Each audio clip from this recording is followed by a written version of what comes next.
Thank you. Senator Warren. Thank you, Mr. Chairman. So I want to ask a simple question. How would you describe the New York Fed's supervisory responsibilities? What are you supposed to do and what are you not supposed to do?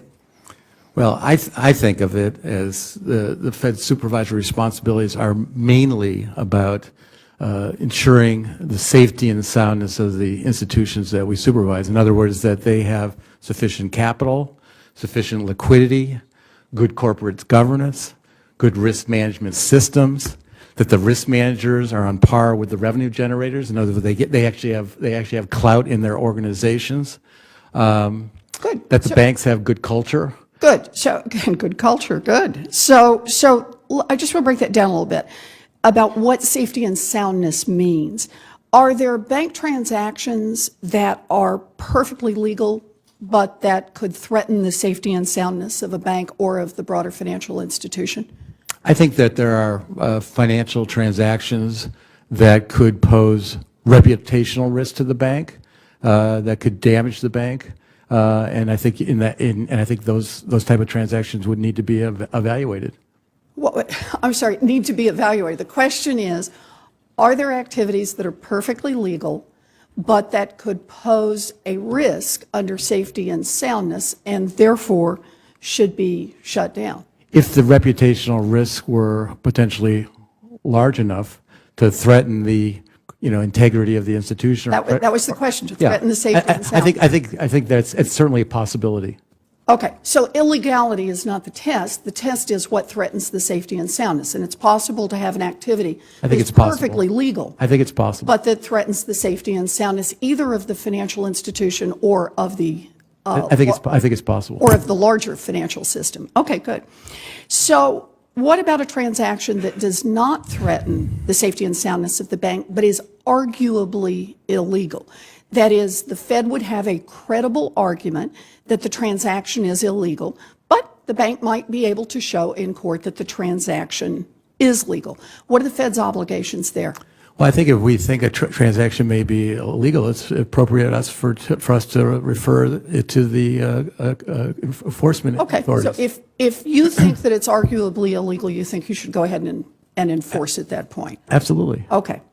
And I often describe our federal regulators as the cop on the beat. That is, they're out there to look for illegal or unsafe conduct, try to stop that conduct before it happens. Is that an accurate way to describe what the New York Fed supervisory role is? I would characterize it slightly different. Our main goal is to ensure the safety and soundness of the institutions that we supervise. If in the process of doing that we see behavior that we think is illegal, then our job is to refer it to the enforcement agencies. But I don't really think of it as quite as the way you characterize it, as cop on the beat. I think of it more like a fire warden to make sure that the institution is run well, so that it's not going to catch on fire and burn down, and managed in a way that if the institution is stressed, that it doesn't collapse and threaten the rest of the financial system. So I think there is a enforcement element to it, but I don't think our primary purpose as supervisors is really the cop on the beat. Now, that doesn't mean that if we see something we should walk by it and ignore it. I don't think that's the case at all. But you don't think you should be doing any investigation? You should wait to see if it jumps in front of you? Well, because I think our primary focus on supervision is ensuring that the bank is safe and sound, that is run well. That means you need to know enough about the bank's activities, not just illegal activities, but all of their activities, so that you can stop any activity, illegal or not, that threatens the safety and soundness either of the bank or of the financial system.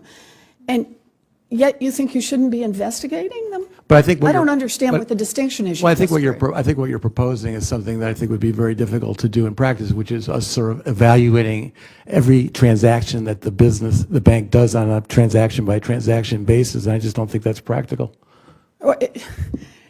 Look, I understand, just like any cop, you make decisions about when you're going to investigate more and what you think is suspicious and where you're going to look for things, and I understand that. But that's what it means to be a cop on the beat. So I'll give you an example on reference rates. once we, became aware of the problems in LIBOR, we started to look at the bank's reference rate setting behavior more broadly. So if there is a... Fair enough. Do you wish you'd looked a little earlier? Well, my point is... Excuse me. Do you wish you'd looked a little earlier? I think it's fair to say... Maybe investigated a bit more before they had cheated people for years? But my point is, once we become aware of something, of course we're going to investigate it. And But the notion that we're going to be aware of everything that's going on in these large institutions in real time, I just don't think I'd that's... just like to hear you say that you're really going to try to investigate things, though. And I think LIBOR is not an example that works for you. I think you should have been investigating a whole lot earlier. But I tell you what, let's take a look at this. We've got our safety and soundness. We at least can agree on that this is important. It's not just illegal behavior that you stop. It's any behavior that threatens safety and soundness of the bank. And illegal behavior if you happen to stumble across it, which I think is what you said to me. So let's focus. I wouldn't say stumble. I would say see. But you're not looking. No, we're looking. Our eyes are open. All right.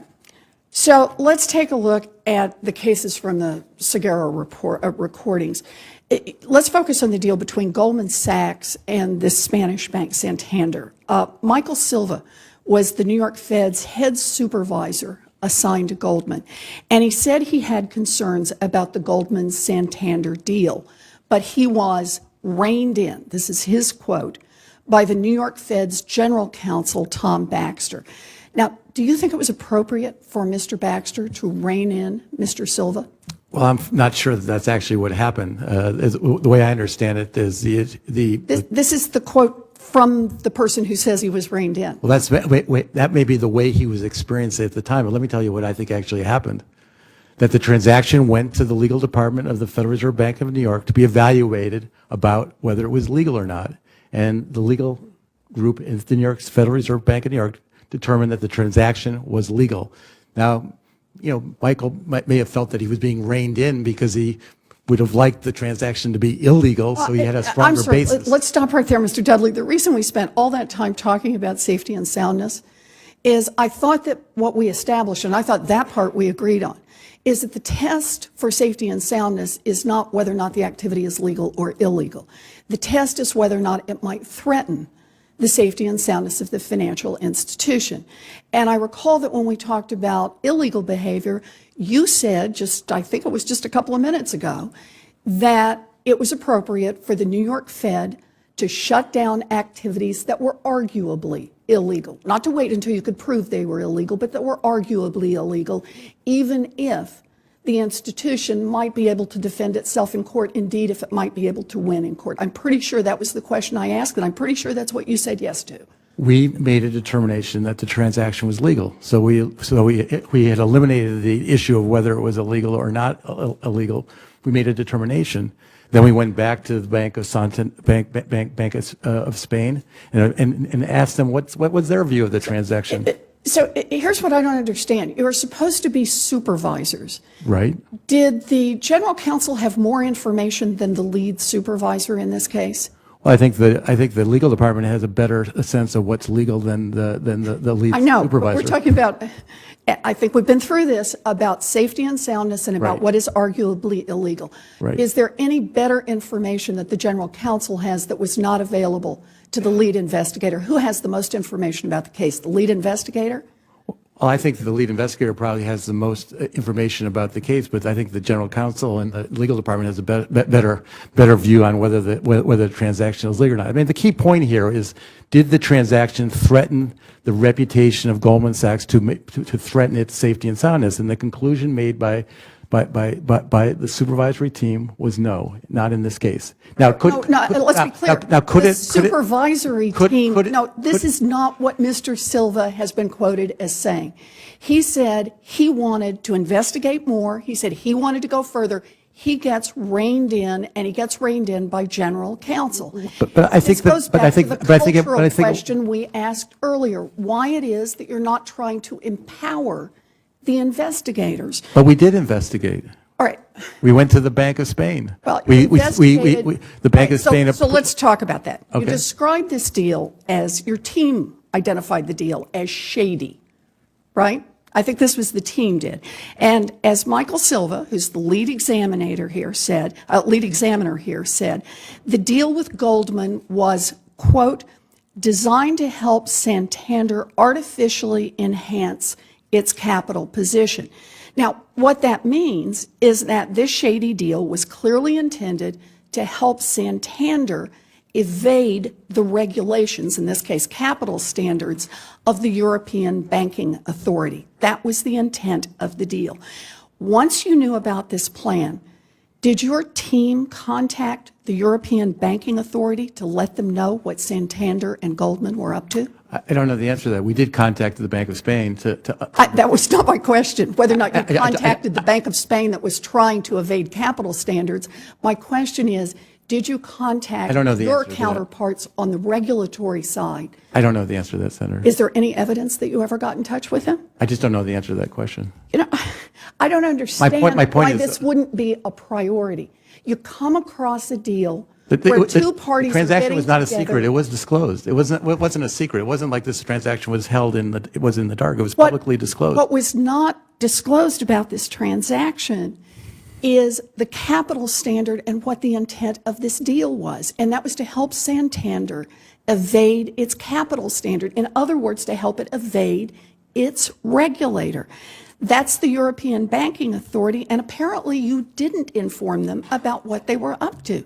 You know, I just want to say on this, we've talked about the report that Professor Beim did, and there are two parts to the supervisory process: recognizing the potential problems and then acting on them. And the point he makes in his report, I just want to quote from it, is the problem of recognition is hard, but he goes on to say, the problem of action is yet more difficult. We find that during the run-up to the recent crisis, many potential issues were identified, but did not ring alarms and were not acted upon. Action requires support from the highest levels of management in the interest of financial stability, even if this makes the banks less profitable. Supervisors must be willing to stand up to banks and demand both information and action, especially when things appear to be going very well. And I agree with that. Based on your responses today, the New York Fed is not there in terms of acting on the issues it identifies. It's not even close. What we've got here, action, is warning a foreign regulator about a plot to evade the law that you have uncovered. Action is about shutting down shady transactions that could imperil the safety and soundness of the bank. And until you're willing to take meaningful action, our financial system and our whole economy remain at risk. Sorry for going over so long, Mr. Thank you, Senator Warren.